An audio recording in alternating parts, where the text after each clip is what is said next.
বাংলাদেশের প্রেক্ষাপট অনুযায়ী যে কোনো নাগরিকেরই যে কোনো রাজনৈতিক দলে যোগ দেওয়ার অধিকার রয়েছে। আপনারা জানেন যে জাকসু নির্বাচনে আমি স্বতন্ত্র শিক্ষার্থী সম্মেলন প্যানেল থেকে সহসভাপতি পদে নির্বাচিত হয়েছিলাম।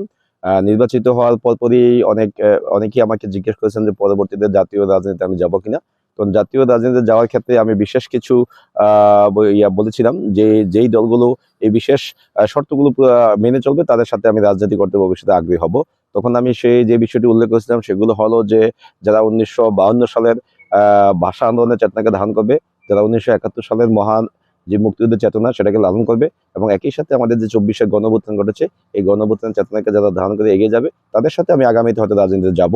তো এই বিষয়টি কিন্তু বার্তাটি কিন্তু অনেক আগে আমি দিয়েছিলাম।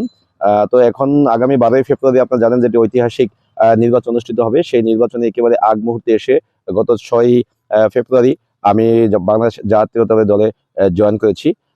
আমি বাংলাদেশ জাতীয় দলে জয়েন করার পিছনে বেশ কিছু কারণ ছিল। আমি মনে করি এই দলটি একমাত্র বাংলাদেশপন্থী রাজনীতিতে বর্তমানে করছে, এবং আগামীতে এই বাংলাদেশের রাজনৈতিক ক্ষেত্রে একটা সুষ্ঠু গণতান্ত্রিক চর্চার ক্ষেত্রে এই দলের অনেক গৌরবোজ্জ্বল ইতিহাস আছে। তো এই বিষয়গুলো মেনে চলেই কিন্তু, এবং এই বিষয়গুলো দ্বারা অনুপ্রাণিত হয়েই আমি বর্তমানে এই দলের প্রতি আকৃষ্ট হয়েছি এবং এই দলে যোগদান করেছি।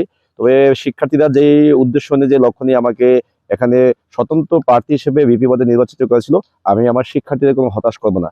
কারণ আমার বর্তমানে দায়িত্ব হলো যে ক্যাম্পাসের আমি যতদিন জাকসুর ভিপি হিসাবে দায়িত্ব পালন করব, আমার শিক্ষার্থীরা যেই উদ্দেশ্য নিয়ে আমাকে নির্বাচিত করছে তাদের প্রতিটি প্রত্যাশা আমি পূরণ করবো ইনশাল্লাহ।